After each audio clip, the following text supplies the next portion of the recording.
Conversation on the Student Loan Act and ASO federal government unresolved issues is still ongoing with diverse opinions filling both the internet and various points where such arises. To dissect these topics, we have an academic in the studio, Mr. Oluwaseun Soile.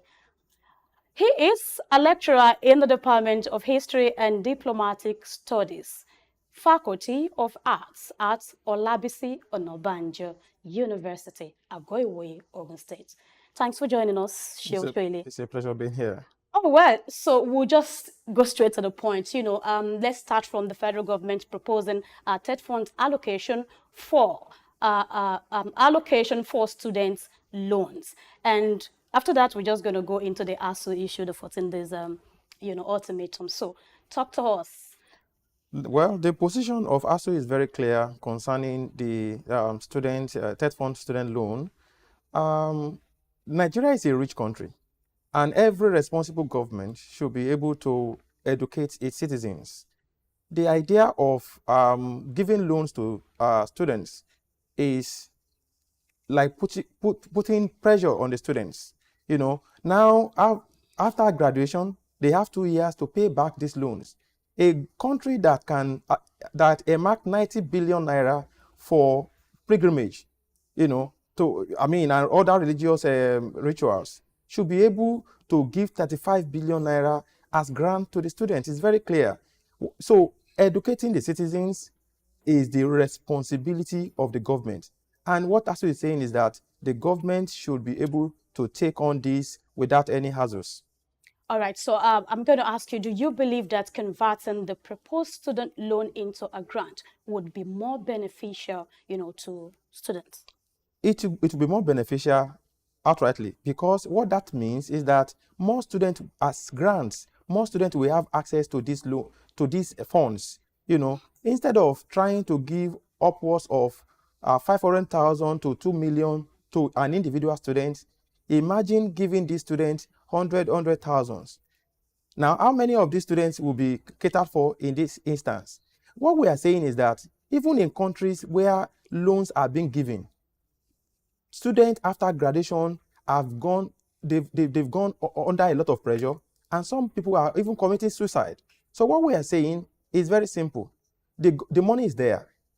Give students grants and let it go round. We are not talking of 500,000 for individual students. We are not talking of 2 million. We are talking of a token of 100,000 for students. And this will go a long way in, ameliorating their situation. All right. So government is saying they have plans for 1.2 million students. Given the economic situation, do you think this is realistic? Well, the point we are even still saying is that how do the government intend, how do they intend to recoup all this money after graduation? We are talking of an economy where students don't even get job after graduation, and they have 2 years to pay these loans. Now, even part of the prerequisite for getting this loan is that they must have a guarantor at a level 12 person in the civil service and a lawyer of about 10 years. These are stringent conditions that many of the Nigerian students will never be able to meet. So, for us, it is not realistic. All right. So, what other issue do you foresee? At the moment, you will agree with me that the tension, within the economy space is not little at all. So, for those that would not be able to access this loan, what do you think is the best way for them to go? That is part of the injustice. If the government has come up with a policy and the policy is not going to go around all the students, what then is the yardstick that is being used to disburse this money to some of the students? And that is the point we are talking about. So for us, then even for a country that has a problem with data, how do you track these students who have gotten this loan for them to pay back? These are Herculean tasks for government. And we are saying the best way to go is to convert these loans to grants.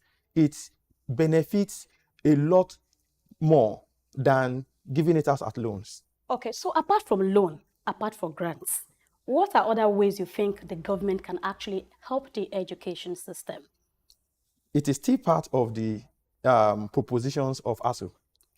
Pump money into the Nigerian universities. Refertilize the educational system. Let government fund its own universities. It's an act of irresponsibility to establish universities that you are not pumping money into. Most of the government institutions are being run as if they are private universities. So refertilize these universities. Let us have more buildings. Let us have more classrooms. And what we are going to, it's going to get better. That is the point that we are talking about. Okay, so what are the long-term goal? ASU, we are still coming to ASU, but because we are relating this to the student loan, what are the long-term goals that ASU is having for students? Well, ASU has always been the last man standing as far as the educational sector of Nigeria is concerned, and as far as the welfare of the students is concerned. And what we are talking about is very, very simple. These students are going through a lot of pressures, economic pressures. Now, it is an Herculean task to transport yourself from one place to another. Even to feed is a problem. Most of these students are facing various economic challenges. Now, piling a loan, challenge on them again is another problem on its own. And that's why we are saying one of the ways by which you can ameliorate the conditions and the sufferings of these students is to give them grants in form of bursaries to augment for whatever they have. Okay, so lastly, what's your take on the student loan and government and ASU all put together? Your last take? Well, the last take is that the government should revisit that policy, and in the interest of everyone, in the interest of the Nigerian students, if we can earmark 90 billion naira for pilgrimage, that is not a loan. We should have 35 billion naira free of charge for the educational sector. That cannot be too much.